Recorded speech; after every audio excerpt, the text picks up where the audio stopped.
99X in the Morning X, Barnes and Leslie. Holiday season, Fram. Are you feeling holiday-ish? Yeah, I've got my Alabama red jersey on.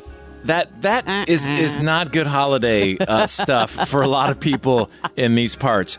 But we're about to have Alison on from Elevate Etiquette, and she just posted one of her recent posts on Instagram. I thought I would share. It doesn't really apply to me or you or Crash, but I thought, well, maybe it applies to you. But here's a little bit of Alison doing her thing on Instagram. Let's talk about the etiquette of declining alcohol at a party. Number 1, there is nothing rude about deciding not to drink. Number 2, you don't owe anyone a rationale or a reasoning, but if you choose to share, I recommend keeping it short and sweet. Number 3, ask for something easy that you can drink that's non-alcoholic and you will enjoy. And then number 4, if you notice any others who don't appear to be drinking, I don't recommend asking them why, as it could be a very sensitive choice. So as you can see, nothing really I could use there, but maybe some stuff for people. A lot of people are doing sober parties, too. Exactly. And I feel for you. It's the holiday spirit. Let's bring on Alison. Hey, Alison, how are you? Hello, I'm doing well. How are you both? Elevate Etiquette is where you can find Alison. She has millions of followers on Instagram. I did have some feedback from a listener I wanted to share with you. Okay. After your last segment, they said, hey, I heard and I looked up Alison about her etiquette stuff and great etiquette stuff, but what's that filter she's using to look so beautiful? Oh my gosh. And I said, listen, we see her. That's not a filter. That's really her. Oh. You do put off a very, you're almost like close to Barbie. Oh my gosh. She's saying you're perfect, Alison. Yeah, come on. Thank you. I just laughed at the dude. I'm like, that's not a filter. No. That's for real. You can tell when people use filters. I know, that's for real. So how are you these holiday days? Yeah, I'm doing well. Excited for Christmas and New Year's. This has got to be your busiest time of year, I would think. Yes, it's definitely a busy time. It's definitely a busy time, especially for social etiquette, social graces, hosting, hospitality, all of that sort of stuff.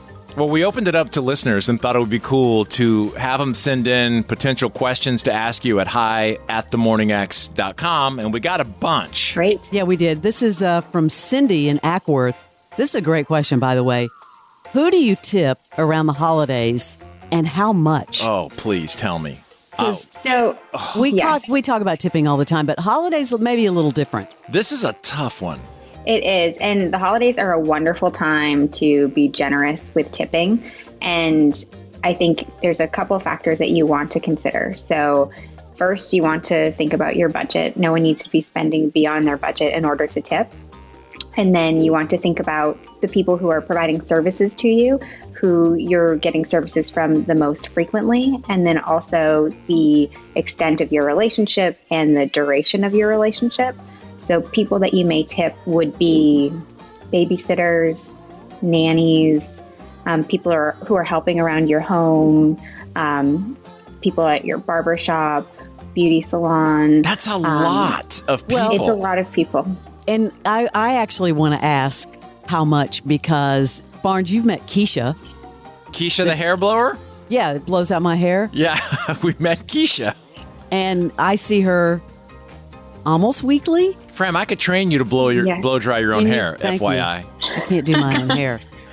It's hard. It's harder than it Something looks. like that, like your hairstylist. Like, what's a good tip, Alison? So, and generally speaking, for your hairstylist, or if it's more than one person who's helping with your hair in a given appointment, you want to be tipping up to the amount of one appointment. What? So, yes.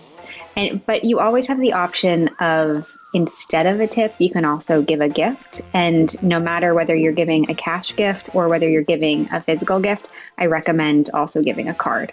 Fram, how much do you pay for your hair dry? 50. So she gives her $50 and then... I gave her 100. So she did right? So that's very generous, yes. Yes. Okay, let me just pitch some at you because I think this will be helpful for people. And I do feel like, it's just sometimes awkward because one of the pieces of the mathematical tip holiday equation you said was your history with this person. Yes. Yes, but in general, a good formula is to think about one service or 1 week's pay or up to 1 month's pay. that's usually a good rule of thumb. So if it's a dog walker, what you would pay them in a week, that would be what you would give for a holiday gift. Okay. Come on, Barnes. What about, mailman, mailwoman? Okay, that's an excellent question. So it depends on whether we're talking about USPS or FedEx or another postal carrier, because federal employees like U.S. postal workers are not allowed to accept cash. They are also not allowed to accept things that are like cash, so like checks or gift cards or Visa gift cards, things like that. And federal employees or mail carriers are only allowed to accept gifts up to $50 in value throughout a calendar year. So what I recommend in that situation is to give a gift that's approximately $20 in value, or a homemade gift, something like that. Barnes, who have you tipped this holiday season? So far, it's still the holiday season. Yeah. I haven't gone out into the wild yet. I've been traveling and stuff. But like UPS, they're not a federal employee. The UPS guy has, and this is no exaggeration, in the last 10 days delivered the wrong package to my house 8 times. That's not a joke. We have an address twin who is kind of nearby, but it's never the other way where my stuff goes there. Their stuff always comes to my house. So no tip for him. But what about like the lawn guys? Like, are you supposed to tip the lawn guys? Good question. So the lawn guys, that's a great question. I know a lot of, they can easily be forgotten because not everyone is having landscaping around the holiday season. And you also don't know when they come. They just show up. Mm-hmm. Yes. But in that situation, I would tip up to whatever a month's pay would be for them. Barnes. Are you crazy? Wait, a month's pay? Yes. It's the holiday season. It's giving, Barnes. Hold on. Now, that's a little heavy. Like, what if your lawn guy comes weekly? There you go. Then perhaps you consider a week. I think it's a good rule of thumb. Like for a babysitter, you might give, it depends on how frequently they're coming, you would tip one night or one day's pay, something like that.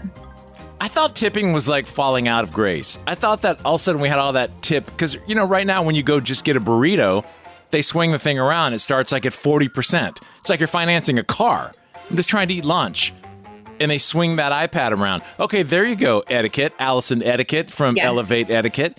What's the proper way to handle that when you go to lunch and you get the person who has done nothing for you, really, but take your money from your hand, if even that, and they swing that iPad around?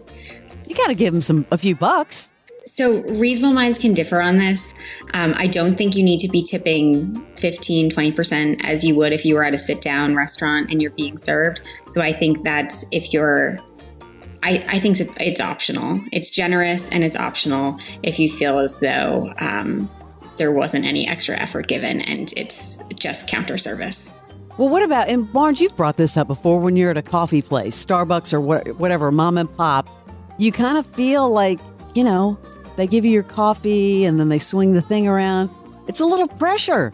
Yes, it's a little pressure. It's definitely a little pressure. And I think that if you think that your barista went out of your way to make your day extra special, or if you have a great relationship with that person, then I certainly don't dissuade anyone from giving. And I think the holidays, if you're ever going to be tipping in those types of scenarios where there is less of a service component, the holidays would be the time to do it. But I don't think you need to feel required to tip every single time you go to a coffee shop. Let's wrap it up on a high note. Who do we absolutely not have to tip? So you definitely don't need to tip federal employees. I don't recommend tipping teachers or coaches, anyone where it might seem like you're trying to curry favor. Well, that's where I usually tip. That's when you're trying to get something. In those scenarios, maybe think about giving a gift or incorporating your child in the note or the gift to a coach or a teacher.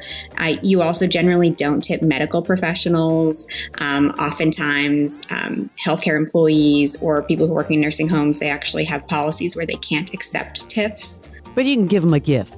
Yes, gifts are great. Gifts are great, Barnes. Any other ones that we should know that are absolute no's?